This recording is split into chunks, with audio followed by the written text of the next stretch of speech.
Hi, everybody, and welcome to our webinar. My name is John McNamara. I'm representing Balance. Balance, for those of you who are hearing about us for the first time, is the newly formed LGBTQ plus allies network group within the Institute of Chartered Accountants. It's a new initiative, and we're delighted to have everybody here for this Pride webinar. We've a range of different people on the call today. I think we've over 80 people registered online. We have a big group of people in Chartered Accountants House for all the staff of the Institute. And we are recording this event and we'll be putting it available online for later viewing. So many thanks everybody for coming on. Just want to, I suppose, contextualize what we're doing today. Obviously, we're in Pride Month, and happy Pride to everybody. Pride is, of course, a celebration of the journey so far, but also it's worth recognizing that Pride has been and was born out of protest over 50 years ago at the initial Pride March in New York. So it is an opportunity for us to both celebrate but also to call out issues and things that are unsettled yet. And that's very relevant for what we're trying to do today in terms of a focus on rainbow families and celebrating the diversity of family life. We are, very conscious as well that, this year in particular, the LGBTQ community, it's been a tough year. We remember today the horrific murders in Sligo of Aidan Moffat and Michael Snee. Homophobic attacks are on the increase across the country. So, whilst we're here to celebrate, we're also here to call out what needs to be done yet. And there are things that are important in terms of, so for example, this week we had the coming out of the Leinster Scrum half, Nick McCarthy, to a uniformly positive welcome. And, that's really heartening. But I suppose if you're in the LGBT community, it's also pretty exhausting to have to come out repeatedly through your life to assess that reaction and to check yourself. So, all of that is relevant to what we're doing today. We're running, I suppose, a Q&A. So we welcome questions either to me directly or on screen by the chat forum. Initially, I just want to introduce our contributors today. We have two members of Chartered Accountants Ireland who are very generously going to share their personal parenting stories to us. And we're deeply grateful for having them on and agreeing to do so. Peter Keenan-Gavigan. Peter is a director of internal audit within Barclays in London, and as we'll hear shortly, is currently planning a move back to his husband and son Aidan. Peter is originally from Warren Point. He's been a member of the council for many years. He's a past chair of the London Society. He's currently the chair of the Institute's Strategic Communications Committee and has only recently been appointed as chair of the members board. Our second member who will profile today is Eimer Proctor. Eimer is the senior manager within audit, accounts and advisory at ASM Chartered Accountants in Belfast.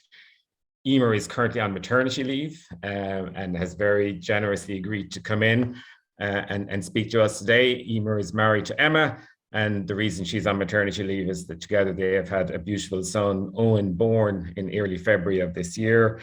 Eimer came out in her mid-20s and believes that if it wasn't for the support of her workplace at that time, it would have been a lot harder. And we also welcome, we believe, from a boardroom in Belfast, many of Eimer's work colleagues who will be seeing Eimer for the first time since early this year. Eimer is also a member of Balance, so the network group, and believes strongly in terms of the role of the group being paramount to help support all of our members, not only with the coming out process, but also with the hurdles they may face as they get used to that new space. And we're also joined online today by two subject matter experts who will take most of the Q&As. We welcome Renee van Medding. Renee is a Dublin-based writer, speaker, celebrant, activist, and social media manager. She's also a very proud same-sex parent to two young daughters with her wife, Audrey. She is the CEO and co-founder of Equality for Children, which is an Irish non-profit that fights for equality for children born to LGBTQ plus families in Ireland. and helping individuals and couples realize their dream of growing their families is one of our favorite things to do, and we'll hear more about that. And our second Q&A SME today is Matt Kennedy. Matt is Irish Research Council Scholar, a doctoral candidate in the School of Social Policy, Social Work and Social Justice at UCD, a writer and a boxer. He is currently employed as the Policy and Research Officer in Belong To, which is Ireland's national LGBTQ plus youth organisation. So listen, welcome to all of our contributors today, and welcome to everyone here on screen. We are going to start off with a member story, and I suppose profiling the lived experience of our members is a core objective of Balance. And today you will hear a little bit about Peter and his husband's parenting journey. Peter is actually on holidays, so he has pre-recorded this piece. So we'll pause for me and break to Peter Keenan-Gavigan's story. Good afternoon, everyone, and thanks for having me here today. I'm Peter Keenan-Gavigan, and I'm delighted to be with you all to just give you a bit of background to my own family and our journey to having our son Aidan, who's now 4. So I'm currently a director in internal audit in Barclays in London, although my husband Kieran and I and our son Aidan are on our way home to Ireland after a decade in London. And when I was asked to speak at this session, it couldn't have been more timely, because I've been looking more and more into rules, regulations, recognition of our family when we return home. So when we decided to have a family, we looked at various ways of becoming parents: adoption, fostering, co-parenting, surrogacy. And then even within those various categories, you can break that down into domestic surrogacy, international surrogacy, traditional, assisted surrogacy, etc. And whenever we went through all of those options, and being the risk-averse auditor, we settled on international surrogacy in the US. And really, I'll give you a little bit of an overview as to what that story was like and that journey was like. But in the here and now, as we're looking to come home to Ireland over the next couple of months, the topic of recognition of our family has been at the forefront of our mind, and obviously we've thought about it previously, but become more and more important now. Whenever we decided, okay, parenthood down from adoption, foster and adoption, to surrogacy, down to international surrogacy, down to US surrogacy, it became a bit of a minefield as to looking at agencies, IVF clinics, trying to pick a donor, trying to pick a surrogate, looking at the legal considerations, the financial considerations. And it almost became a mini project in itself, to sort of look at all of these various aspects and what would be right for our family. We attended an international surrogacy conference in London.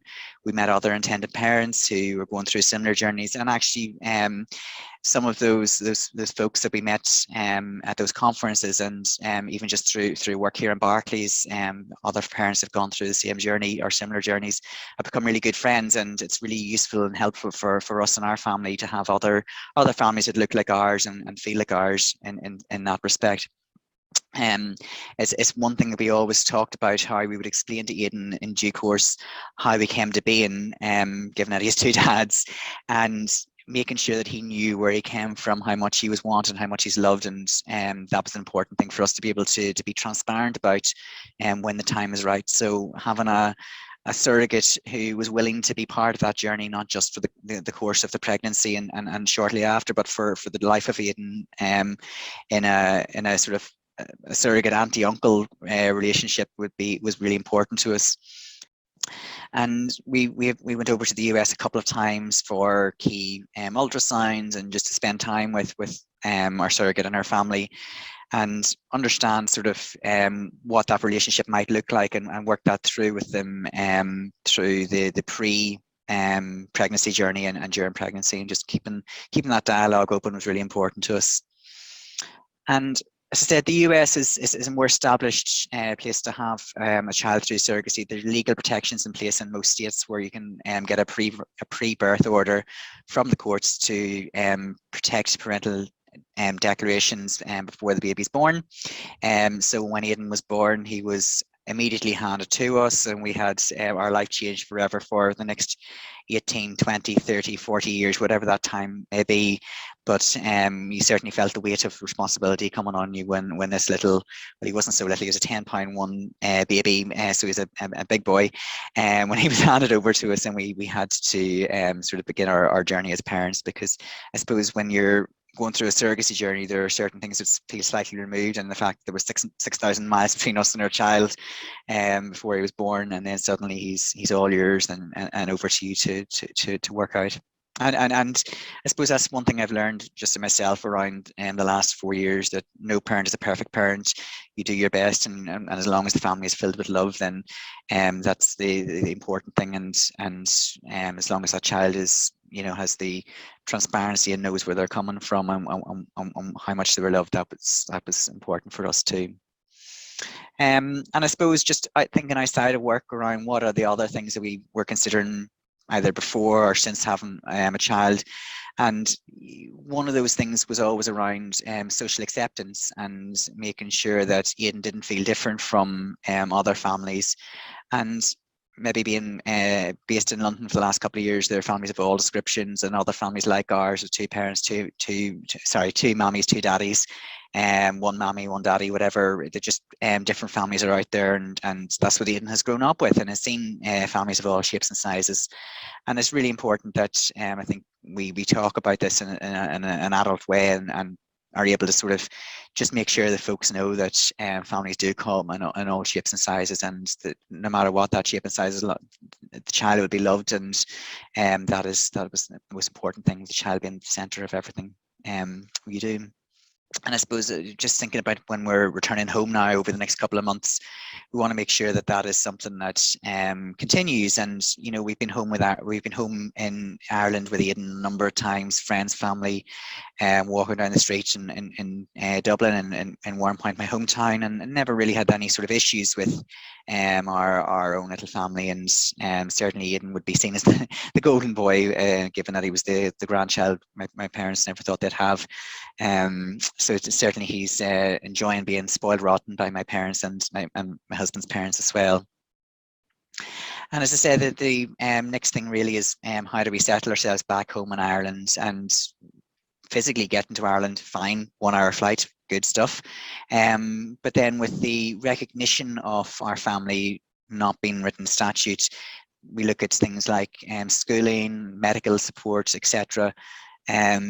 And to date, it's been fine. I have to say, so we've registered Aidan in a nursery school in North County Dublin. We've been able to not have any issues around, mother, father in forms. When I started to look into registering Aidan for PPS numbers so they can access medical systems, etc., it still says mother, father. So I get my Sharpie out and stroke out 1, 2, and just go parent 1, parent 2. And I think, as long as you sort of take that situation as it comes and sort of don't expect things to be done in malice, it's just been always the way. But educate as we go along and sort of do it with good humour, then hopefully things will work out fine. But I'm sure there probably will be the occasional sort of question around where's the mammy at some point. When I was applying for Aidan's passport, rather than just getting it sorted in London in the embassy here, it was, this has to be sent to Balbriggan for extra checks and extra DNA tests, etc. So there still are some challenges there, but the fact that Aidan is recognised as our child by the state, by one part of the state anyway, is a positive. Even if his US birth certificate, UK parental order aren't recognised yet for other purposes at home, I'm hopeful that things will change over the coming months. Over the coming years. I think it'll be a bit more than months. But the visibility of families like mine, I think, is really important. That we are able to just stand proud and stand happy and show that families do come in all shapes and sizes, and that every family is equal and every child is equal, not only under the Constitution but under societal norms as well. So thank you very much, everyone. I hope that was useful, and happy Pride.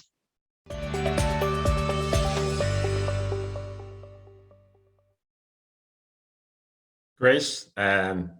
Listen, many thanks to Peter for generously telling his story, and we look forward to catching up with Peter, Kieran, Aidan as they settle back in Ireland over the next year. Peter has also offered that if anyone wants to get in touch with him personally, we can facilitate that through the Balance Group, diversity@charteredaccountants.ie is our email, and very happy to facilitate that. So thanks, Peter. Now, I will now move to Renee and have introduced you very briefly, Renee, but can you tell us, I suppose, a little bit about your own personal journey and the impetus to found Equality for Children? Absolutely, and thanks, John, and everybody for being here today and asking me to speak. Yes, I suppose if you'd have asked me, 10 years ago, would I be here speaking on rainbow family building or queer families in Ireland, the answer would be no.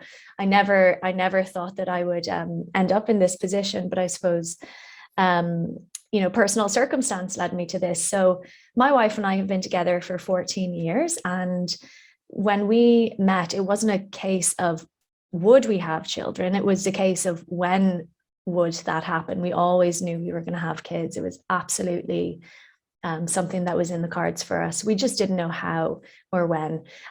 So I suppose around the time of the marriage referendum in 2015 was the time that we felt we were ready to start taking those steps.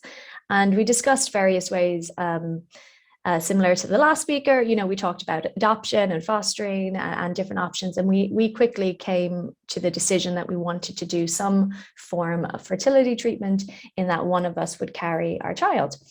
And then after that, we had more discussions, and I was always the one who wanted to be pregnant. My wife, which is fair enough, had absolutely no desire to be pregnant. And she was just lucky she was engaged to someone who really wanted to be pregnant. And, we were talking about it, and she said, wouldn't it be cool if we could use Audrey, who's my wife, if we could use her eggs and donor sperm, and then you could carry the child. So then that way we'd both really be physically connected. And that sounded like complete science fiction at the time. But then a quick Google search popped up, and sure enough, this was something that we could do, and it was called reciprocal IVF. So we were very, very excited about that. And we went and we booked a consultation in a clinic in Ireland. And we very quickly had our hopes dashed, because as soon as we started talking about this, they said, hang on, so sorry, but you actually can't do that in Ireland currently. It's not allowed. I mean, if Audrey had been a man, we could have used her sperm and donor eggs to conceive, but because she was a woman and we both had eggs, it was something that was not allowed at the time. So I suppose at that stage, we had really latched on to the idea of that's how we were going to start our family. So we said, you know what, we're going to do whatever we have to do this. So we ended up going to Spain. Actually, Spain was the first place that started offering reciprocal IVF. In 2009. So we ended up going to Spain. I won't get into the nitty-gritty of the fertility journey, but it wasn't completely straightforward. And it was difficult having to travel for fertility treatment, and no one knew that we were going, and we had no supports. We had no prior experience. There were no resources available for us. So we were just really lucky that by the end of 2015, I was pregnant with our first child. And we then got married in March of 2016. I was 5 months pregnant. And so we were married, I was pregnant, we were a family, we were going to have our first child. And really up until that point, we had no idea that there were any legal challenges ahead of us. We knew there were challenges in becoming parents for the first time, but we had no idea that there would be legal challenges for our family. And it was only really right before Ava was born in August of that year that we went to a solicitor and we found out the full kind of legal situation that our family was in, which was that because I was giving birth, I would be considered the legal mother of our child, and there was no option for Audrey to have any parental recognition. She would be a legal stranger to our child.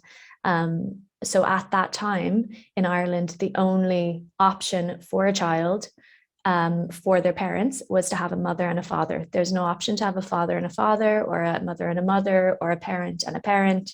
there was only an option for mother and father. So because our child had no father, I was the mother, and then there was a blank space where our child's second parent should have been.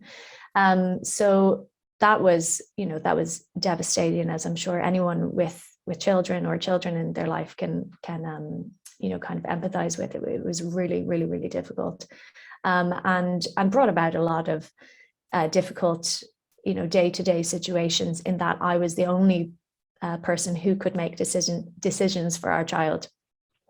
And I suppose for me, that's where the beginning of the activism work started. I always called myself an accidental activist, because I didn't set out to do this work, but it was a situation that we found ourselves in. And, anyone would, a parent would do absolutely anything for their child. So from then on, we started talking about it and speaking about it, connecting with other people. Our second child was born at the end of 2018. Again, the same situation. I had to go to the birth registration office by myself, register as a single parent. And in 2019, a lot of things happened, and there were a lot of other families in the same situation as us, and people were getting restless. There was no movement within the government to do anything about our LGBTQ plus families. And so in October of 2019, Equality for Children was formed by myself and a group of other parents who were in the same situation, and also allies who were just felt very strongly about this issue and wanted to support. So Equality for Children was formed, and we are a non-profit organization, and our sole mission is to achieve true equality for all children born to LGBTQ plus families in Ireland, regardless of how they were conceived, how they were born, or indeed where they were born. So that's a little bit of background there. Perfect. Thanks, Renee. And we'll come back later, because I think we want to hear a little bit more about like what's currently on the agenda in terms of the engagement with politicians and some of the activism that Equality for Children is undertaking. And so now we'll cut to another one of our institute members. As I mentioned at the beginning, Eimer Proctor is kindly joining us today from her maternity leave. Eimer is a member of Balance, so we're all delighted to see Eimer back for the first time in many months. And Eimer is going to tell in her own words her and her wife's parenting journey over the last number of years. So over to you, Eimer. Thanks, John. Firstly, thank you to John, Balance Committee and the Institute for asking me to speak today. It is a great privilege for Emma and I. As John introduced, I'm a senior manager at ASM Chartered Accountants Belfast, but more importantly, wife to Emma of 3 years and mummy to Owen of 4.5 months. For those wondering, Emma is known as Mammy, where I am known as Mummy. That is until Owen starts to talk. Unfortunately, so as part of our journey, so in the UK, under the NHS, same-sex couples cannot avail of IVF unless they self-fund approximately 6 rounds. Now, to self-fund is not only a financial restraint, but it's also physically and mentally would be exhausting. It's important to note that there are disparities for all couples across the UK and even in England between different health trusts. There is a landmark legal case in England ongoing against the NHS for discrimination by a same-sex couple, and if anyone is interested in looking it up, it's Whitney and Megan Bacon Evans. So to start, Emma and I's journey started back in November 2019, pre-COVID, just about, when things were the old normal. We attended a private clinic open evening, specifically for LGBT couples in Belfast. Needless to say, no stone was left unturned that evening, and we left feeling both exhausted and overwhelmed. In early December 2019, we met our consultant and got the green light to proceed to the next step, which involved a lot of legal forms. It's important to note in the UK, all private clinics they're regulated by the HFEA, which stands for Human Fertilisation and Embryology Authority, and they must comply with the HFE Act of 1990 and 2008. As Emma and I, at the time of Owen's conception, were civil partners, we are presumed legal parents. So that means we were both We are both on Owen's birth certificate. That's solely due to us using the licensed clinic. Now, if we were not married or civil partnered and did not use a licensed clinic in the UK, the non-biological parent cannot be named on the birth certificate. So we made sure that we knew the restraints before proceeding, and that's why there's a lot of legal forms of consent that needs to be done before you can proceed through a private clinic. For all the patients at the clinic that we use, or on all the clinics, especially those using donors, is compulsory to attend counselling. If this isn't completed, you can't proceed to the next stage. Due to COVID-19, our journey came to a bit of a pause at this stage. So from January 20 until August 2020, the clinic was closed, and we just had to take a step back. Now, in August 2020, everything kind of reopened in regards to fertility clinics, and we completed our counselling and proceeded to pick our donor in September. Now, Emma and I thought we had covered all queries and foreseen any issues, but the counselling was very thought-provoking and led to some serious soul searching and late-night discussions. However, it didn't at any point hinder our decision to keep going. The discussions were more of a check-in to see if we were still on the same page. Picking a donor, however, we still to this day agree it was the hardest part of our journey and very personal. We chose to stay in the UK, and our chosen donor was picked based on a letter that he had written to any future children born through successful IVF. In May 2021, we completed our journey and awaited the result. On the 27th of May 2021, we found out I was pregnant, and for good measure, we moved house the following day. From the start of my pregnancy, I was convinced it was a wee boy. And on the 4th of February 2022, Owen arrived, all 8 pounds 9.5 ounces. Owen is the first grandson and third grandchild on Emma's side, and 11th grandchild on mine. He is a very happy boy who is adored by his family, especially his two mummies and grandparents. I have to mention our families. Without their love and support, we could not have completed the journey and would be lost without them. We are very, very, very lucky to have such an amazing support network. From the moment Owen was placed in my arms, everything made sense. Priority shift, and the enormous responsibility you now have is overwhelming. Love truly conquers all. Our job as parents is to love, protect, and nurture Owen. Owen will grow up to respect everyone. He'll be taught not just about rights and wrongs, but equality and fairness, and to understand that we are all different. We are all different, and families come in all shapes and sizes. Language and communication is key to address issues and break down barriers. One of the first hurdles we faced as a family was registering Owen's birth.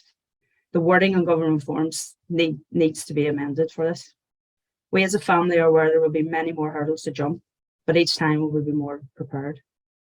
Going into the future within the profession, not just allies and members of the LGBTQ+ community have a role to play, but our current and future employers. Prospective employees will be asking questions of employers, if not already. What are you doing to promote diversity and inclusion? What policies have you in place? How many LGBTQ+ employees do you have? I urge everyone to stay true to themselves and promote diversity and inclusion within your workplace. Call out the negative comments, the backhanded jokes. Education of these issues we face is key. Challenge people's views and communicate in huge humour. I could rattle on all day, but thank you and happy Pride. Fantastic, Eimer. Great to see you, and we're delighted to hear about Owen, and we look forward to, well, you enjoying the rest of your maternity leave and then coming back to continue to fight for some of those battles on the balance group. So thanks very much to Eimer for sharing her story. And you know, Eimer mentioned in that language and communication and how we speak to our children, and one of the feedback that we got from the first balance webinar was that sense of parents of all children and trying to understand you know, how to broach certain subjects, afraid of opening up topics for fear of saying the wrong thing, and we felt bringing the young person's perspective is really important, and that's why we have Matt from Belong To here today. And I suppose, belong to. Matt has a lot of experience in terms of working with LGBT children and young adults over the years. And before we go into language, I guess a little bit about how have they coped through COVID in terms of the young people's experience, and as we reopen, what has been the learned experience from Belong to for young LGBT children and adults. Thanks so much, John. I'm delighted to be here, and Eimer, Renee, and Peter, your stories were just gorgeous. Like the way you talk about your families and your children, like they're very lucky to have parents as incredible as you. Just maybe a little bit of background before I'll speak about the experiences of LGBTQ plus young people that we worked with during COVID, just in case anyone's unfamiliar with Belong to in our work. So we're the national LGBTQ plus youth organisation in Ireland. And our work is driven by empowering those young people and educating the people that are around them. So their teachers, their parents, their families, their peers, their school communities, and as they emerge and go out into the world and engage in employment and sports. Really our mission is to kind of transform Ireland to be a place where young people are equal, safe and thriving through education, youth work, research, policy and changing attitudes. So that's kind of the context of who Belong to are. When the pandemic kind of initially happened, we ran two very specific pieces of research working with LGBTQ plus young people to understand their experiences of COVID, because there's existing research in Ireland that would say that LGBTQ plus young people are more likely to experience struggles with their mental health. And we were very mindful that the lockdowns and kind of being confined to various domestic spaces was definitely going to have an impact on their health and well-being. So the 2021 piece of research that we did most recently was kind of a reflective comparison between the initial piece of research in 2020. And we found that 97% of LGBTQ plus young people were struggling with anxiety, stress and depression. 83% were feeling acute loneliness, and 56% were not at all accepted in the home environment that they were in during the lockdowns. So those particular findings kind of give an insight into some of the experiences of LGBTQ plus young people during COVID. They're very high numbers. The way that we carried out this research was through a survey that had the highest number of LGBTQ plus young people respond.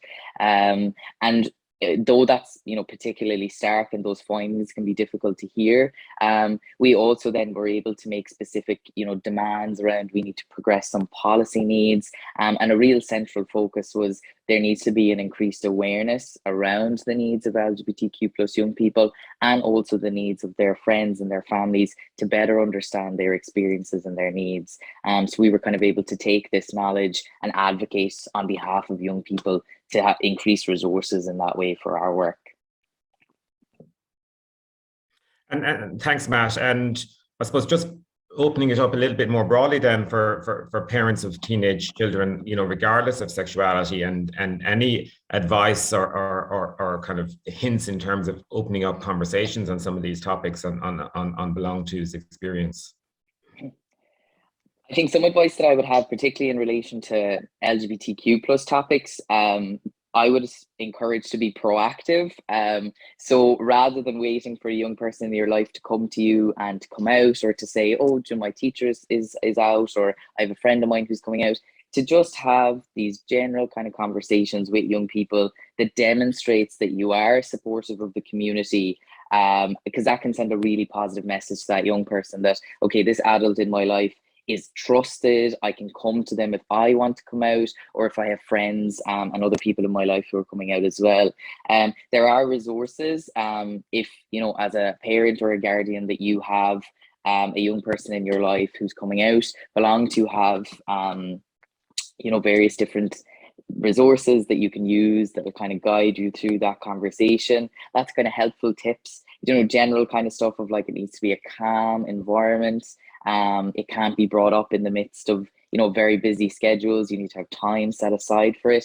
and also that you're not going to be interrupted, you know, siblings coming in, someone's looking for clothes or lunches or whatever, that you set the time aside to have this conversation, and that it's at the young person's pace, so that constantly kind of checking in, you know, is it okay for us to talk about this? You know, do you feel okay talking about that? Would you like to take a break? Do you want to come back to this at a different point? I think working in a youth organization, everything that we do is youth-led and youth-centered. So it's really thinking about, you might want to have this conversation right now, but that young person might not be ready for that. And I think if you create those conditions, you can have conversations around very difficult topics with the young person while taking it at their pace. And again, something that I would really, you know, recommend is that to be honest with a young person about the limits of your own knowledge is so fantastic. When a young person comes to you and they're explaining their identity, they're explaining their experience, or they have a question about something that you aren't that knowledgeable about, to kind of put your hands up and say, I don't actually know right now, but I'm going to go find out. Will we do it together? Like, that's so empowering for a young person to see, oh, I'm going to be part of this conversation. I'm going to be part of this learning. And I have agency in this conversation. Yeah, so I think that's some advice. But resources are there, all on Belong To's website, and we're always at the end of the phone as well to help people. Perfect. And the website, just a shameless plug.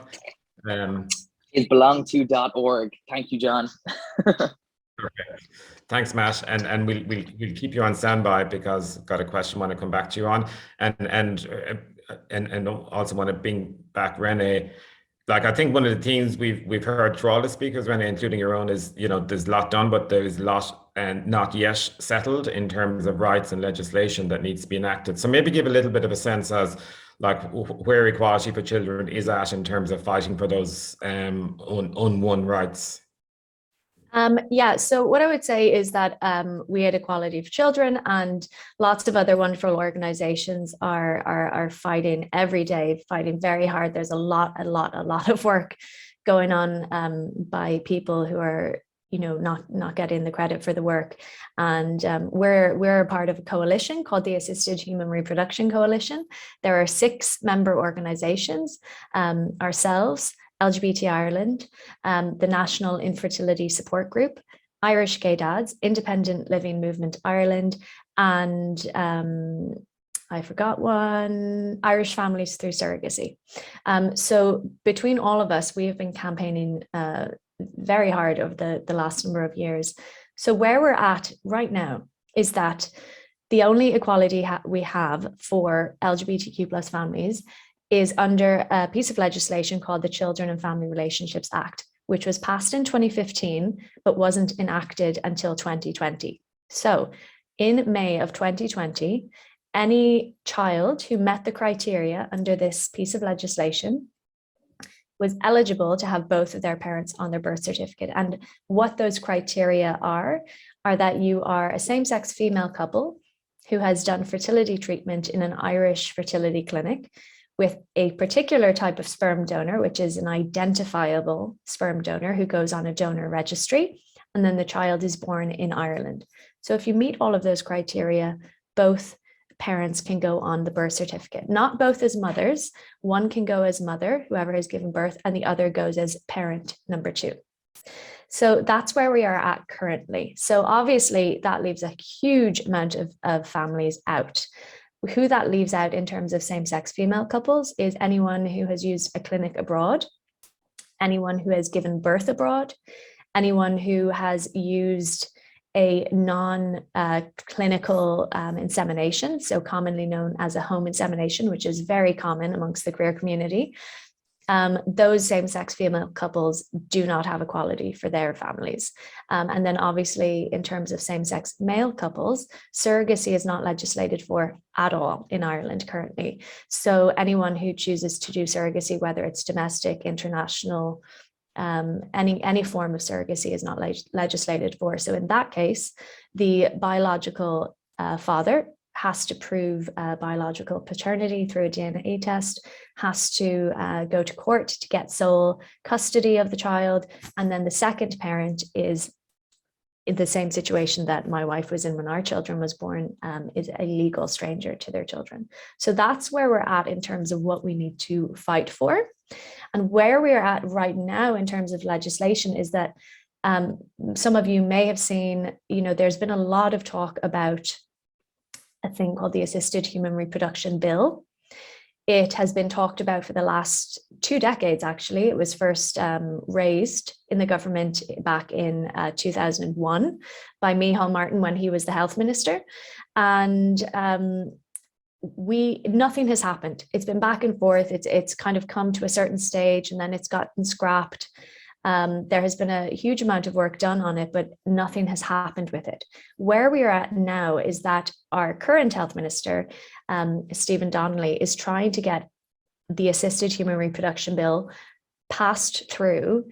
And as it currently stands in its current drafting, it wouldn't actually benefit any living children in Ireland. It would be legislating in essence for theoretical children. It is very, very narrow in its criteria, similar to that Children and Family Relationships Act that only cover a certain number of same-sex female couples. It's very narrow in its criteria and in its specification of what type of surrogacy a couple or an individual can do in order to qualify for full recognition for their family. So our organizations are working together really hard to put forward recommendations for what this Assisted Human Reproduction Bill should be amended to include. And really the key things that we're asking for is recognition of all children already born, because there are thousands of children already born through surrogacy, 99.9% of which is international. And those children are living in a legal limbo, whether they have a mum and a dad, whether they have 2 dads, they're only legally connected to one of their parents. So that's number one, because that's urgent. Those are children that exist and are here. And then further to that, we need legislation that allows and creates a really safe framework for international surrogacy, because whether or not it's legislated for, it's still going to happen. It's not going to not happen. It's just not legislating for it makes it unsafe for all parties involved, for the surrogate, for the children, for the intended parents. So we actually have probably, we're still deciding on a date, but there's a report that's going to be published in early June, before the recess for the summer. And all of our organizations are organizing a big demonstration to happen outside the Dáil. So for anyone who's near enough the Dublin area and wants to come out and support, please do keep an eye on our social channels, and just keep an eye on when that's happening. We will be making a lot of noise outside the Dáil. Great. Thanks, Renee. And it is really important to understand, as Renee said, that these are not just LGBTQ issues. They are, but they're for all parents. And the importance of noise and raising awareness. There's a lot of experience that we can bring in terms of having fought through marriage equality and whatnot. So Equality for Children is a brilliant organization, and again, its website is available for further information on how to engage and support Renee and the team, which is it's a small group fighting for equality and really important. And Matt might bring you back in, because one of the other, if you like, issues that's getting a lot of airplay is around transgender and transgender rights. And even in this part of the country, we've had the experience in recent weeks of the RTE radio program Liveline, and Dublin Pride made a decision following comments that were made on that program to sever their partnership with RTE for broadcasting through Pride. And I know Belong To is a member of the Trans Equality Network, which existed well before the recent controversy. But I suppose, be interested in your perspective on how we can legitimately and fairly articulate some of these really important topics, without engaging in dangerous and ill-informed comment. Yeah, absolutely. Thanks, John. So Trans Equality Together is a new coalition that belong to LGBT Ireland and TENI, so the Transgender Equality Network of Ireland, have come together and formed. And we now have been joined by a number of other organisations in the LGBT sector, and also kind of other civil society organisations, including the Irish Council for Civil Liberties and the National Women's Council of Ireland. And really, the coalition has come together to centre trans and non-binary voices in an Irish context, so that we can advocate for our needs, also to address some of the false messaging that has emerged around trans experiences, and really to, hopefully progress some of the outstanding legislative and policy needs of the trans and non-binary community, while also addressing some of the outstanding needs we have in relation specifically to healthcare. In terms of, the ways in which trans and non-binary people are talked about, particularly in the context of the media, this is something that has been particularly dangerous in, America and in the UK.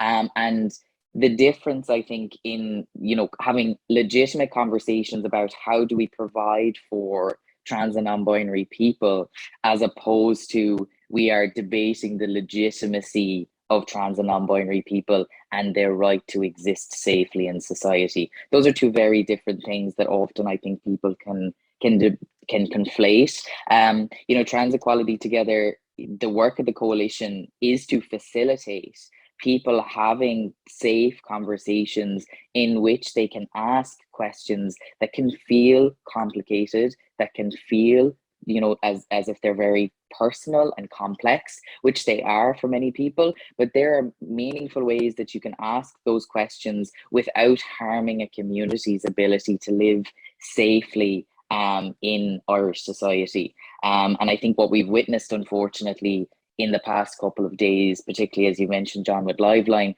is that wasn't a question about how do we provide for a marginalized, vulnerable community in Irish society, and rather it became a question about the legitimacy of that community and the right of our community to, basic human dignity, rights and respect. So it's to avoid the conflation between the two of those. We should never ever be debating an individual's personhood, particularly not in the context of media. Perfect, and totally true, Matt. I have a couple of follow-on questions, and we'll just briefly point one of them maybe to Renee and one to Matt. Matt, if you just want to have a quick look at Q&A. I'm not sure if you can't answer it, it looks quite a specific question, but there was a general question, Renee, for just understanding where to go to look for information on a single parent and or a single person and surrogacy. And quite happy we can follow up afterwards if you got it. I can answer absolutely. I'm not quite sure where the question is, but just in terms of a single person looking to undertake a surrogacy journey, as I mentioned, surrogacy is not currently legislated for in Ireland. We hope that there will be legislation soon, but for anyone starting the journey now, your only option is an international surrogacy journey. And my first piece of advice is to link in with other people who've been through it. That's the most valuable thing you can do is to learn from others who have walked this road. And there's lots of great organizations that I mentioned that you can get in touch with, or there are Facebook groups that you can join and talk to people. The one thing that I would mention is that in terms of a surrogacy journey, at the moment, it is only possible for either a single male or a male couple or a heterosexual couple to do a surrogacy journey, because in order to prove paternity and to get full custody of a child, you have to prove genetic paternity. So it is not possible for a single female to undertake a surrogacy journey, or a same-sex female couple either to undertake a surrogacy journey, which would of course be quite unusual that a same-sex female couple would need to, but it's not currently possible, because you would be left in a situation where you would not be able to get full custody of your child, and you would not potentially be able to get any documentation for your child in Ireland. So in terms of a single male who wants to undertake a surrogacy journey, yes, absolutely link in with other people who have done it before, and also link in with a good solicitor, because they are worth their weight in gold in terms of pointing you in the right direction and in a safe direction. Okay, thanks for answering that, Renee. And Matt, the question we got is whether a trans person applying for a full-time employment has to disclose that they are trans, and do employers can they accept or reject based on that? It seems unlikely, but well, if you have any perspective, we can pitch for a related response, but I'll give you an opportunity. Yeah, absolutely. Thanks, John. And thanks very much for the question. So no, there would be no obligation in any legal context for a trans individual to disclose. If they were pushed on that, there is, grounds in case law that would be a case for discrimination, because that's personal information if they were pushed into any sort of scenario where they have to disclose. What I will say is that they're members of the trans and non-binary community, for many different reasons, may not have legal documentation changed, which may mean that when they're applying for jobs and when they're accepting them, that their birth name or their trans status is revealed in the context of that. So I would encourage mindfulness around, particularly when individuals are applying for jobs, and then when they're subsequently accepting them, that there can be a certain sensitivity around that. And like, even for myself, when I applied for Belong To, I applied as Matt, but my legal documentation was all in my birth name, and had, I was legally registered as female. So it was just a case of, having an open conversation in confidence with my employer, so that information would be kept private, and I could start, my job safely and comfortably, as Matt. So I just encourage a little bit of awareness around that as well. Okay, thanks, Matt, and really well answered. And look, I think, that's been a fascinating discussion. I mean, we wanted to celebrate the diversity of family life and profile some of our members, but we also wanted very clearly to call out what is yet to be done and what yet needs to be spoken about. And there is a lot. So this recording will be available for viewing on the Diversity and Inclusion webpage within the Chartered Accountants Ireland website, and the link is on the chat. I've also got a question in: what is Balance planning to do next? Well, we want to go out and meet people, so we want to go face to face. We're working with some of the local societies to try and come up with ideas for events later in the year. We're looking to do a sports related conversation maybe in September. We're also looking for new members to join the committee on a kind of, as you wish basis, whether it's regular engagement or what you can do or bring ideas from time to time. Diversity at Chartered Accountants Ireland, diversity at charteredaccountants.ie. Just another shameless plug. I want to wrap, but want to thank all of our contributors. It's been great. There's so much information out there. Thank you so much for giving us, I suppose, your time. Thanks to our own members, Eimer and Pisha, for sharing their personal stories. They are remarkable, and we look forward to hearing more about the parenting trials and tribulations in years to come. I want to just give a brief thank you to all of the members of Balance for essentially pulling this together, and the employees of the Institute in terms of the support for comms and outreach, to the staff of the Institute watching in Pearse Street, and to all of our contributors. There is another event tomorrow evening being run by the Young Professionals and the Leinster Society in Dublin. It's a Pride barbecue. It's a really sought after event, but there are some small number of tickets left. The link to the Pride barbecue, just do a search on the Chartered Accountants website and it'll bring you to the sign up. So that's tomorrow evening, 6:30 in Nolisha in Georgia Street. So that's really it from us. Listen, many thanks for joining us. For those of you in Dublin this weekend, happy Pride. For those of you celebrating Pride in different parts of the country over the summer, happy Pride. And thanks to everybody for joining. And again, once again, to our contributors. And we'll see you soon from the Balance Group. Thank you and goodbye. Thank you. Thank you.